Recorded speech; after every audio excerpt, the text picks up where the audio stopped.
Yeah, okay, so I started out in the entertainment business. I was a rapper. My name was Cobra Red from a group called the Five Footers, and we were signed to Warren G. This is back in the 90s. So the way I even came into the hair industry is I always knew how to braid hair. Now this was, I didn't come from a long line of hairstylists. Like I said, I was in the entertainment field.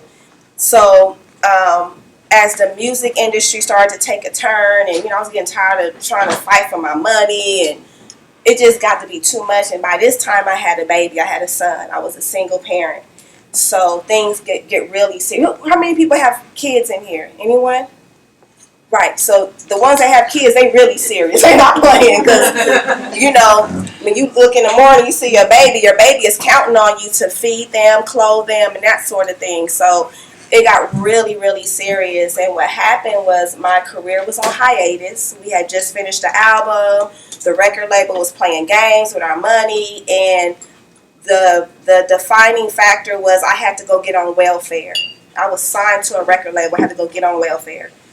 So I was doing little in and out jobs, and like I said, I knew how to braid. So I'm braiding hair, braiding someone in the studio, and two guys from this group called the Outlaws, who are affiliated with Tupac.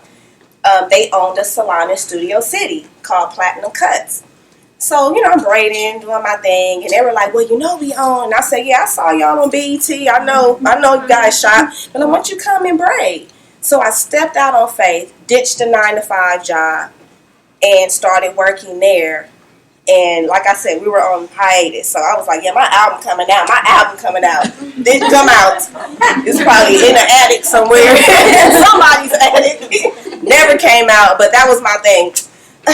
Our album's coming out. This is just short term, just to make some quick money, right?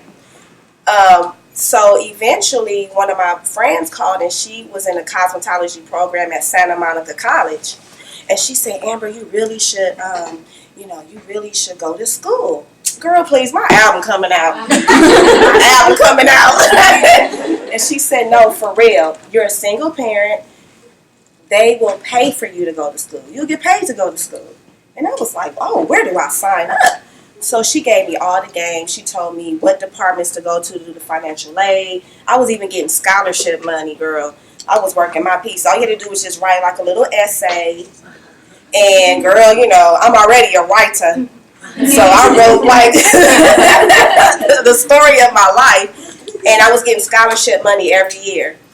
So that's how I got into it. And then once I graduated, I just took off to the races. It's about being consistent. I just really love the fact that you have flexible hours. You can dress the way you want to dress. See, I don't really wear heels. I'm doing this for y'all. In my shop, I wear Jordans. In my shop, I'm letting y'all know, Jordans and Adidas. So that's just a quick little story of how I even came into this industry. And there's no limit. I mean, I wrote a book, which, I'm going to show you that. I wrote a book. What they didn't teach you in beauty school. So it gives you all the knowledge of from when you're stepping out what to do. Because as you know, they teach you the basics of getting your license. But you really don't know the business end. So when the book came out with products, you can teach. There's no limit. You can, work for other product companies and travel with them. Because I have some friends that do a lot of traveling, working for different, hair companies. They go to all these different seminars and beauty expositions. Who all goes to like any hair shows or the Long Beach convention? Yeah, so that's my story.